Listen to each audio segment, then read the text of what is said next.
The first one is known as the Mongolian Dance.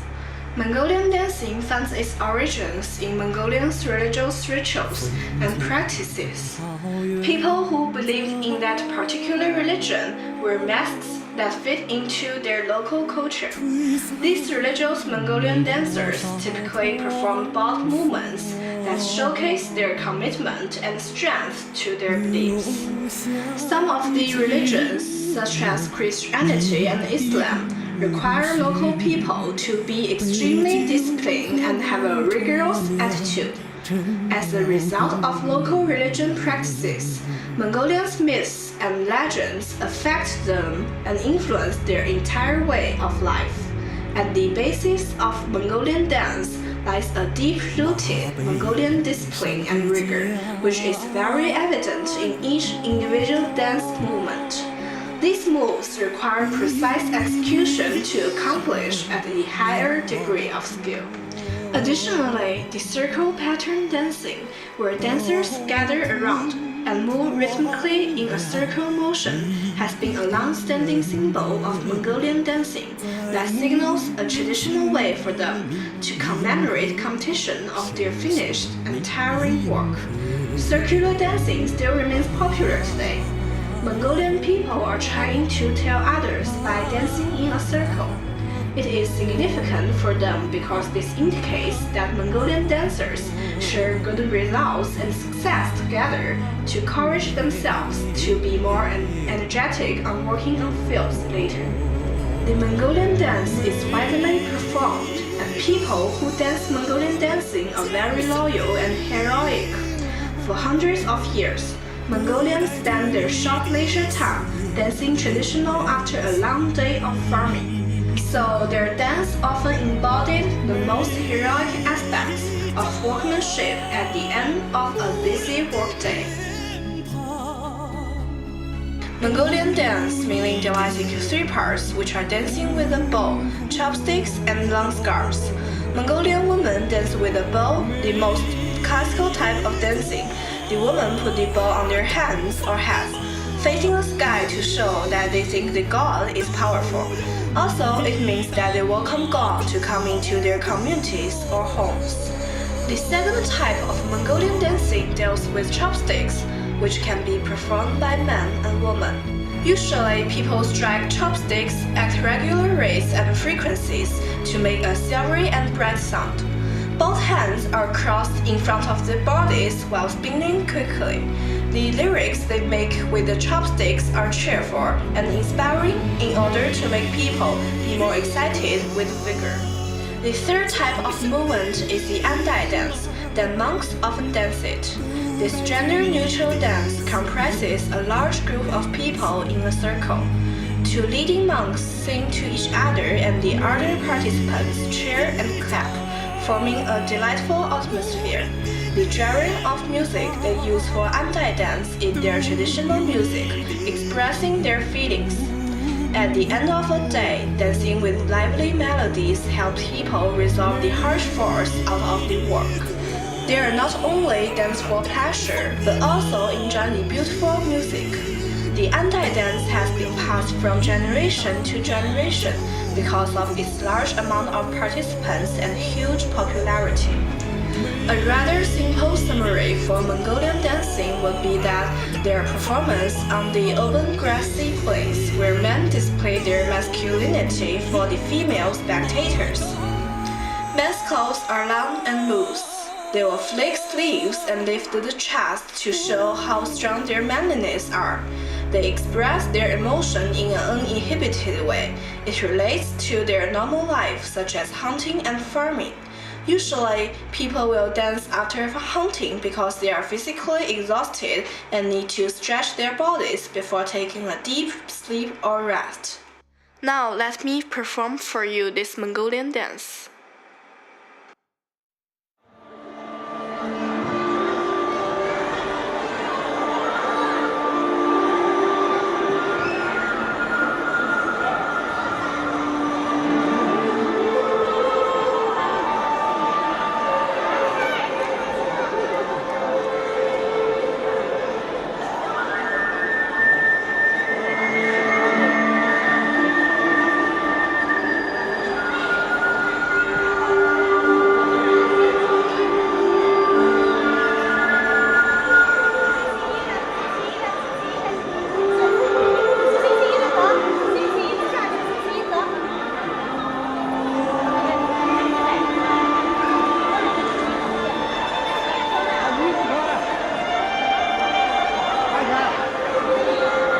冷的天，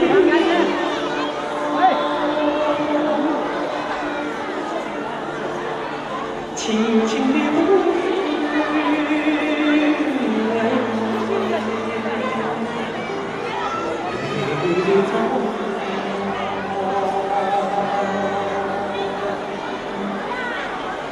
这是我的家。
The Daizu dance history is just as great as the Mongolian dance history.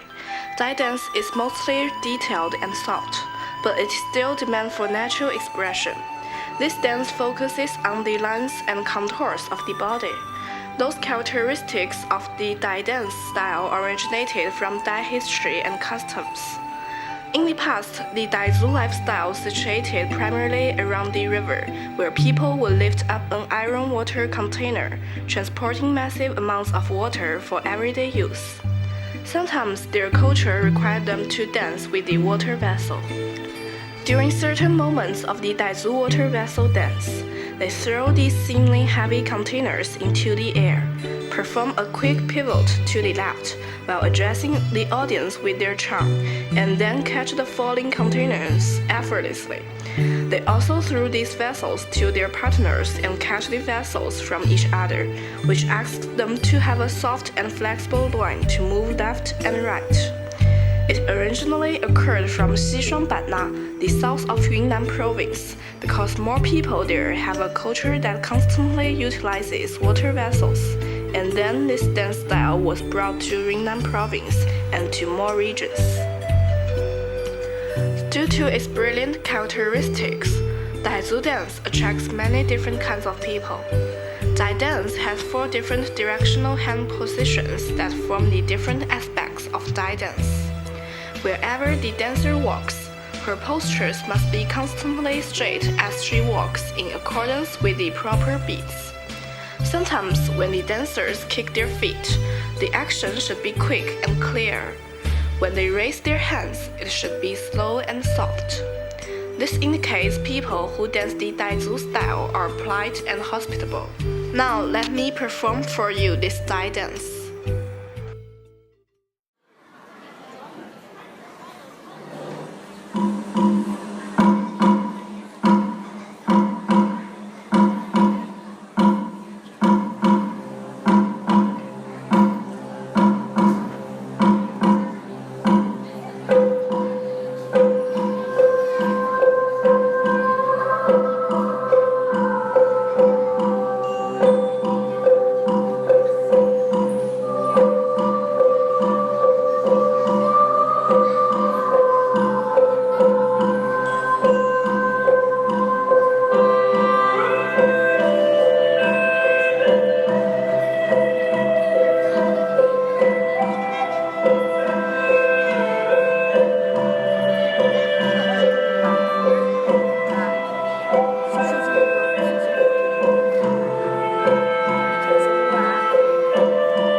Xinjiang Dance is a famous dance in southeast China and is the last type of dance in this category. The Xinjiang Dance style finds its beginnings in the westernmost region of China. Consequently, Xinjiang dancing has been heavily influenced by both Chinese and Middle Eastern styles of movement. Historically, this province was a separate country before integrating into mainland China because of its special location and history. Xinjiang is culturally diverse and has many influences coming from the Middle East and Eastern European regions west of China. Audiences are able to see the deeper meaning and have a better understanding. It leads dancers or other visitors to immerse themselves into dance more. They will enjoy the overwhelming feeling of a piece of dance that they are familiar with. Later, they combine those different types of regional dance that have colorful poses together in the one dance. That's why the nation diversity influenced the Xinjiang dance now. The poses are easily accepted by groups of people because people come from different areas, might heard or watched Xinjiang dance before. Additionally, the characteristics of Xinjiang dance are apparent. Dancers raise and shake their heads and move their necks. Those actions are basic in Xinjiang dance and mainly embody the woman's attitude and body shape. For women, their waists are slim in a good shape and men act with more power. Shaking their necks makes Xinjiang dance unique from other types of dancing. In other words, people distinguish Xinjiang dance by noticing if there are any performances concerning neck movement. The Xinjiang ethnic group usually dance it in local parks before celebrating forest festivals. They wear colorful headwear and decorate their clothes, which fit their municipal style. Differently, people from the Xinjiang minority group have delicate facial features that allow them to utilize large decorative accessories such as earrings. Those are three main traditional Chinese minority dance I have learned and would love to share with you.